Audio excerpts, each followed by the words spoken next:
Assalamualaikum warahmatullahi wabarakatuh. Alhamdulillahirabbil alamin wassalatu wassalamu ala asyrafil mursalin Muhammad wa ala alihi wa sahbihi ajmain. Amma ba'du. Baiklah, kali ini kita akan membahas ayat 40 dari surat Al-A'raf. Adapun terjemahan dari ayat 40 surat Al-A'raf adalah sebagai berikut.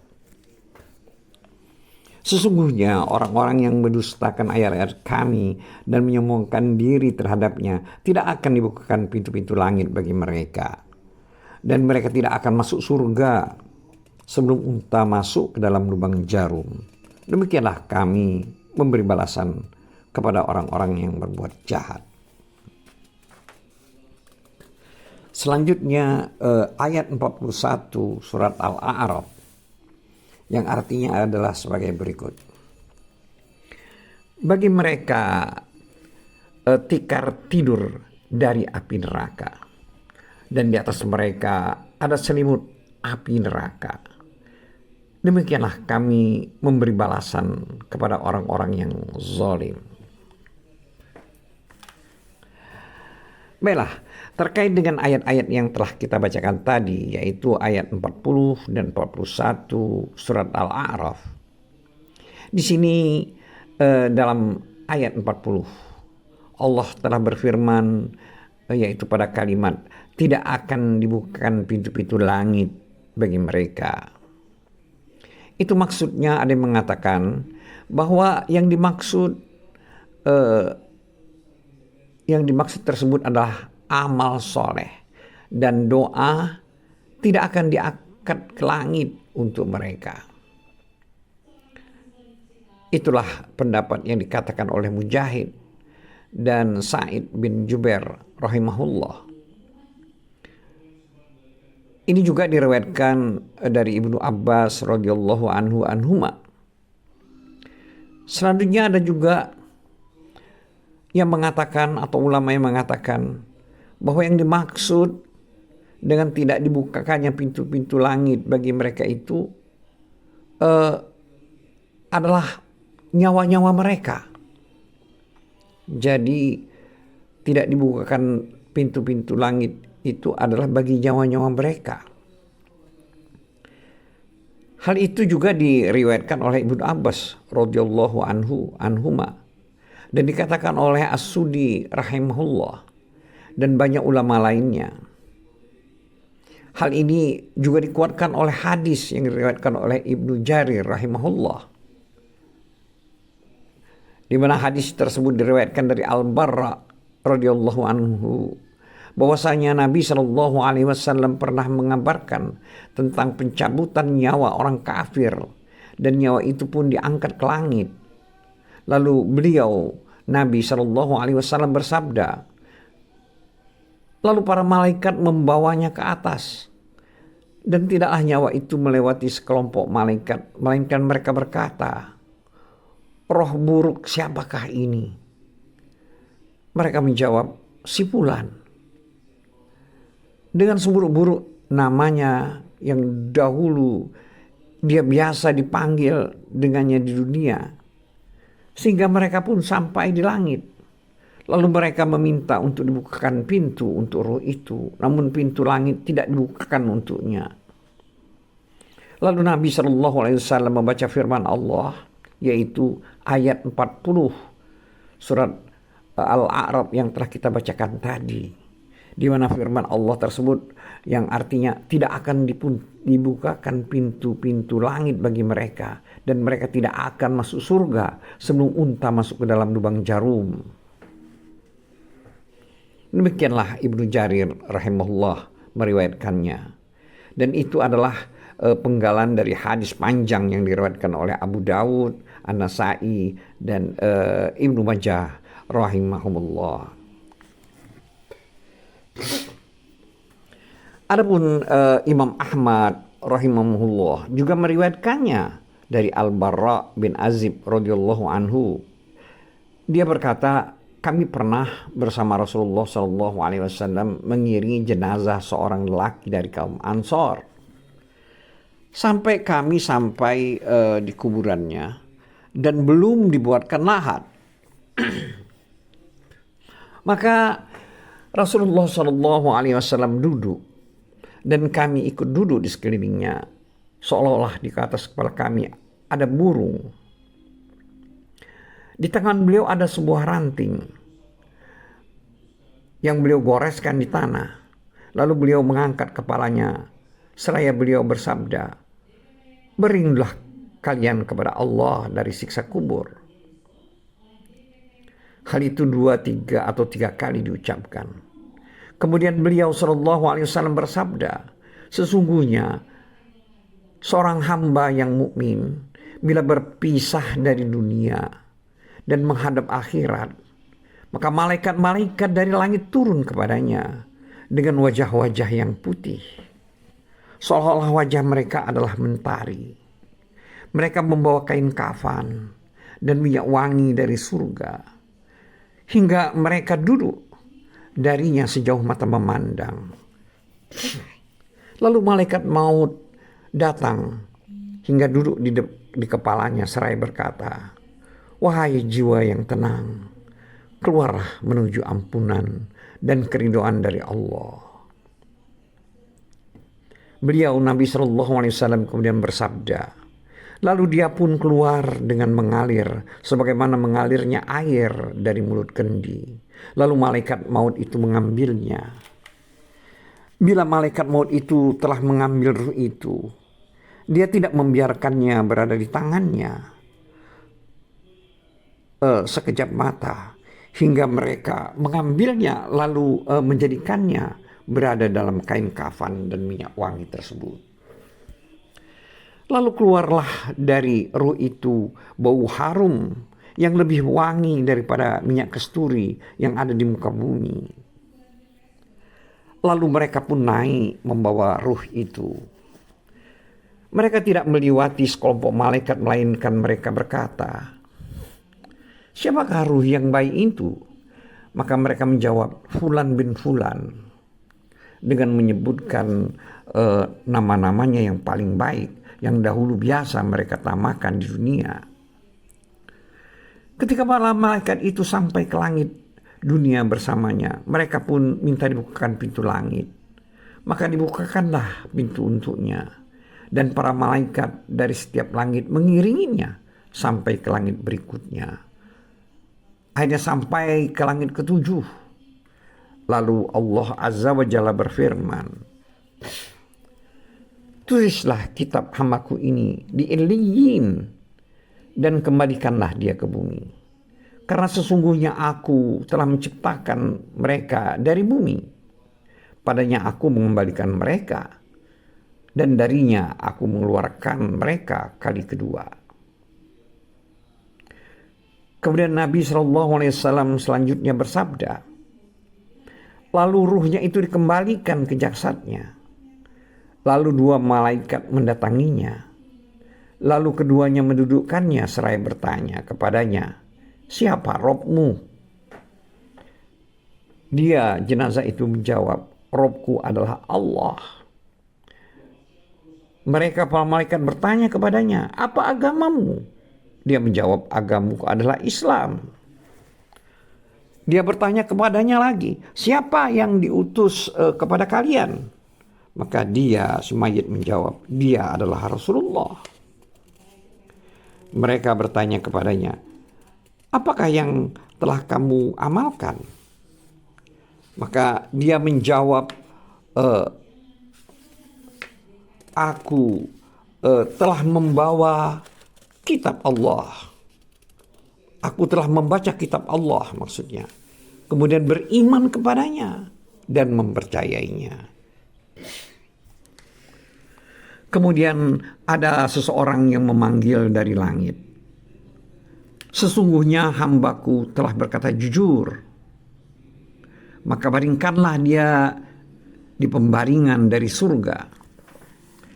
Pakaikanlah dia pakaian dari surga, dan bukakanlah untuknya sebuah pintu menuju surga.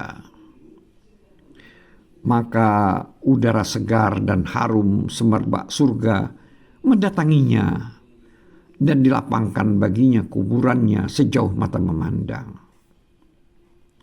Kemudian Nabi Shallallahu Alaihi Wasallam bersabda, dan dia didatangi seorang lelaki yang bagus wajahnya, bagus pakaiannya, wangi harumnya. Lalu dia berkata, bergembiralah dengan sesuatu yang menyenangkanmu. Ini adalah harimu yang pernah dijanjikan kepadamu. Lalu orang itu pun berkata kepadanya, siapakah kamu? Wajahmu adalah wajah yang datang dengan kebaikan.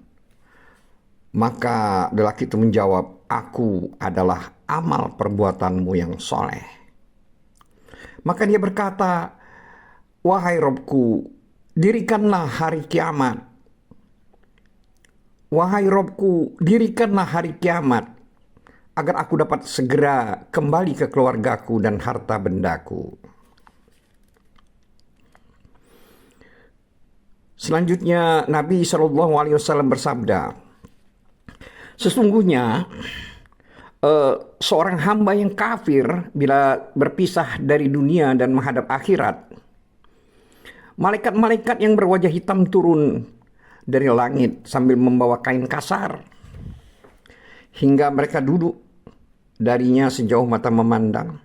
Lalu malaikat maut datang hingga dia duduk di kepalanya seraya berkata, wahai jiwa yang buruk, keluarlah menuju kemarahan dan kemurkaan dari Allah. Selanjutnya Nabi SAW bersabda, lalu mayat itu pun hancur di dalam jasadnya. Lalu malaikat maut itu menariknya sebagaimana rambut yang dicabut dari wol yang basah. Lalu dia mengambilnya. Bila malaikat maut ini telah mengambil ruh itu, dia tidak membiarkannya berada di tangannya sekejap mata, hingga mereka mengambilnya lalu menjadikannya berada dalam kain kasar tersebut. Lalu keluarlah dari ruh itu bau yang busuk, seperti bangkai yang ada di muka bumi. Lalu mereka pun naik dengan membawa ruh itu. Mereka tidaklah melewati sekelompok malaikat, melainkan dikatakan kepadanya, siapakah ruh yang buruk ini? Mereka menjawab, Fulan bin Fulan, dengan menyebutkan nama-namanya yang jelek yang dahulu mereka namakan di dunia. Ketika para malaikat itu sampai ke langit dunia bersamanya, mereka pun minta dibukakan pintu langit untuknya, namun tidak dibukakan untuknya. Kemudian Rasulullah SAW membaca surat Al-A'raf ayat 40 yang telah kita bacakan tadi, yaitu yang artinya tidak akan dibukakan pintu-pintu langit bagi mereka dan mereka tidak akan masuk surga sebelum unta masuk ke dalam lubang jarum. Kemudian Allah Azza wa Jalla berfirman, tulislah kitabnya di Sijjin, di lapisan bumi terendah. Lalu ruh tersebut dilemparkan sekeras-kerasnya. Kemudian Nabi SAW membaca surat Al-Hajj ayat 31 yang artinya barang siapa mempersekutukan Allah, maka seakan-akan dia jatuh dari langit lalu disambar oleh burung atau diterbangkan angin ke tempat yang jauh. Selanjutnya, ruh tersebut dikembalikan ke dalam jasadnya. Lalu ada dua malaikat mendatanginya. Lalu keduanya mendudukkannya seraya bertanya kepadanya, siapa Rabbmu? Dia, ruh tersebut menjawab, aku tidak tahu. Mereka bertanya kepadanya, maksudnya di sini malaikat itu bertanya lagi kepadanya, apa agamamu? Selanjutnya ruh tersebut menjawab, aku tidak tahu. Mereka bertanya lagi kepadanya, apa pendapatmu tentang orang yang diutus kepada kalian? Dia, mayat itu menjawab, aku tidak tahu. Lalu ada seseorang atau suara memanggil dari langit, sesungguhnya dia berdusta, maka baringkanlah dia di pembaringan dari neraka, dan bukakanlah untuknya sebuah pintu menuju ke neraka. Selanjutnya udara panas dan bau busuk neraka mendatanginya. dan disempitkan baginya kuburannya hingga remuk rusuk-rusuknya. Kemudian dia didatangi seorang lelaki yang jelek wajahnya, jelek pakaiannya, busuk baunya. Lalu lelaki itu berkata, "Bergembiralah dengan sesuatu yang menyusahkanmu. Ini adalah harimu yang pernah dijanjikan untukmu." Mayat itu menjawab, "Siapakah kamu? Wajahmu adalah wajah yang datang dengan keburukan." Maka lelaki itu menjawab, "Aku adalah amal perbuatanmu yang buruk." Maka kemudian dia berkata, "Wahai Robku, janganlah engkau dirikan hari kiamat." Demikian hadis tadi yang telah kita bacakan. Adapun Imam Ahmad rahimahullah juga meriwayatkan dari Al-Bara bin Azib radhiyallahu anhu, dia berkata, "Kami pernah keluar bersama Rasulullah SAW menuju jenazah. Lalu dia menyebutkan lafaz yang hampir semisal dengannya, maksudnya dengan apa yang telah kita bacakan tadi. Dan di dalamnya disebutkan, yang artinya sampai ketika ruhnya keluar, setiap malaikat yang ada di antara langit dan bumi dan seluruh malaikat yang ada di langit mensolatkannya dan dibukakan pintu-pintu langit untuknya. Tidak ada satupun penjaga pintu melainkan mereka berdoa kepada Allah Azza wa Jalla agar ruh itu diangkat dari arah mereka. Di akhir hadis itu disebutkan, lalu dihadapkan kepadanya sosok buta, tuli, dan bisu yang di tangannya ada palu, yang mana jika dipukulkan ke gunung pastilah menjadi debu. Lalu dia memukulnya, maksudnya memukul mayat itu satu pukulan hingga dia menjadi debu. Lalu Allah Azza wa Jalla mengembalikannya seperti semula. Lalu dia memukulnya dengan satu pukulan lagi hingga dia berteriak dengan teriakan yang didengar oleh seluruh makhluk kecuali jin dan manusia. Selanjutnya Al-Bara radhiyallahu anhu berkata, kemudian dibukakan pintu neraka baginya dan dibentangkan pula baginya pembaringan dari api neraka. Di dalam hadis yang diriwayatkan oleh Imam Ahmad, An-Nasai, Ibnu Majah dan Ibnu Jarir rahimahullah, dan lafaz itu miliknya, yaitu dari Abu Hurairah radhiyallahu anhu, disebutkan bahwasanya Nabi SAW telah bersabda, seseorang yang hendak mati itu akan didatangi oleh para malaikat. Bila orang tersebut adalah orang yang soleh, mereka berkata, keluarlah kamu wahai jiwa yang tenang, yang berada di dalam jasad yang baik. Keluarlah kamu dalam keadaan terpuji dan bergembiralah dengan peristirahatan, wewangian, dan Tuhan tidak murka. Para malaikat itu kemudian terus mengucapkan hal tersebut hingga ruhnya diangkat naik ke langit. Lalu dia dimintakan izin baginya. Maka ditanyakanlah, siapa orang itu? Mereka berdua, yaitu para malaikat yang mengantar, itu menjawab, si fulan. Maka dijawab, selamat datang dengan jiwa yang baik, yang dahulu berada di dalam jasad yang baik. Masuklah kamu dalam keadaan terpuji dan bergembiralah dengan tempat peristirahatan, wewangian, dan Tuhan tidak murka. Hal tersebut terus dikatakan hingga sampai ke langit yang padanya ada Allah Azza wa Jalla. Akan tetapi, bila orang itu adalah orang jahat, maka para malaikat berkata, keluarlah kamu wahai jiwa yang buruk, yang berada dalam jasad yang buruk.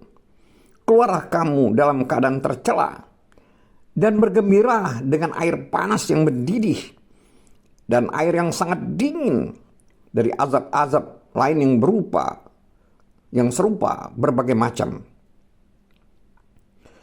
Selanjutnya mereka terus mengucapkan hal tersebut hingga ruhnya keluar dari jasadnya. Lalu ruh itu dibawa ke langit dan dimintakan izin masuk untuknya. Kemudian ditanyakan, siapa orang ini?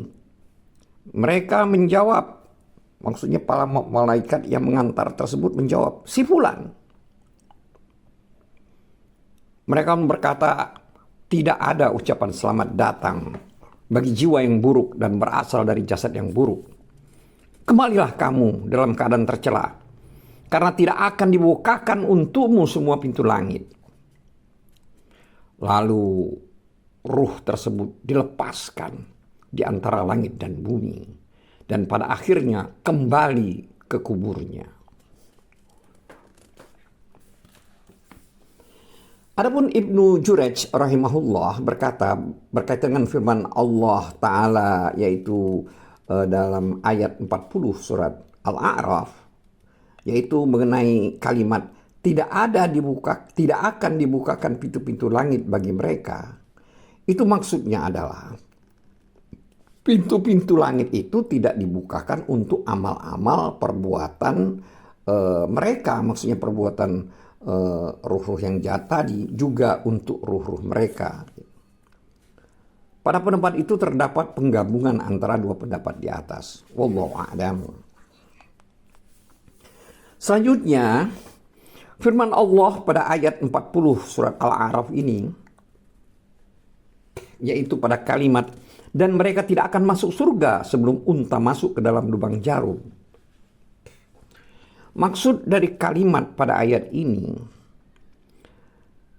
sudah dibaca oleh para jumhur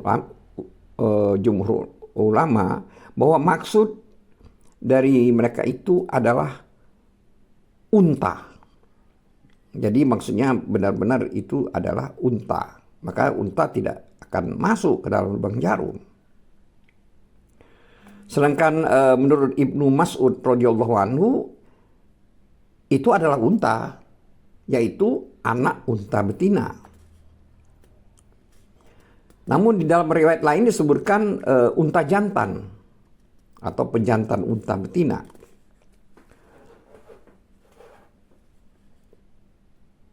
Adapun Al-Hasan Basri rahimahullah berkata, maksudnya adalah sampai unta dapat masuk ke lubang jarum. Demikian yang dikatakan oleh Abu Al-Aliyah dan Ad-Daha rahimahullah, yang juga diriwayatkan dari Ibnu Abbas radhiyallahu anhuma. Sedangkan Mujahid dan Ikrimah rahimahullah, juga dia dari Ibnu Abbas radhiyallahu anhuma, bahwasanya dia dahulu selalu membacanya, maksudnya dengan mendomahkan huruf jim dan mentasdidkan huruf mim. Maksudnya di sini bukan unta, tapi adalah bedang yang sangat tebal. Benang yang sangat tebal di lubang jarum. Jadi kalau sangat tebal itu sulit untuk masuk. Itulah pendapat yang dipilih oleh Sa'id bin Jubair rahimahullah. Di dalam riwayat ini disebutkan yang dia maksudkan itu bukan unta, bukan benang, tapi tali kapal laut atau tambang-tambang kapal laut. Jadi tambang-tambang kapal laut atau benang-benang atau tali-tali untuk kapal laut tentu saja sangat besar untuk masuk dan sangat tebal untuk masuk ke dalam lubang jarum. Selanjutnya Allah berfirman dalam ayat 41 surat Al-A'raf. Allah berfirman yang artinya, bagi mereka tikar tidur dari api neraka. Di sini Muhammad bin Ka'ab Qurazi rahimahullah berkata, maksud tikar tidur itu hamparan-hamparan yang terdiri dari api neraka. Dan di atas mereka ada selimut api neraka. Ini kalimat berikutnya dari ayat 41 surat Al-A'raf. Di sini Muhammad bin Ka'ab Al-Qurazi rahimahullah berkata, selimut-selimut Jadi maksudnya memang artinya itu adalah selimut, namun terdiri dari api neraka. Demikianlah halnya juga dikatakan oleh Ad-Daha bin Muzahim dan As-Sudi rahimahullah. Selanjutnya ayat 41 itu adalah terdapat kalimat, demikianlah kami berikan balasan kepada orang-orang yang zalim. Baiklah, demikianlah kita akhiri terjemahan atau makna dari ayat 40 dan 41 dari surat Al-A'raf. Wallahu a'lam bishawab, wabillahi taufiq wal hidayah. Assalamualaikum warahmatullahi wabarakatuh.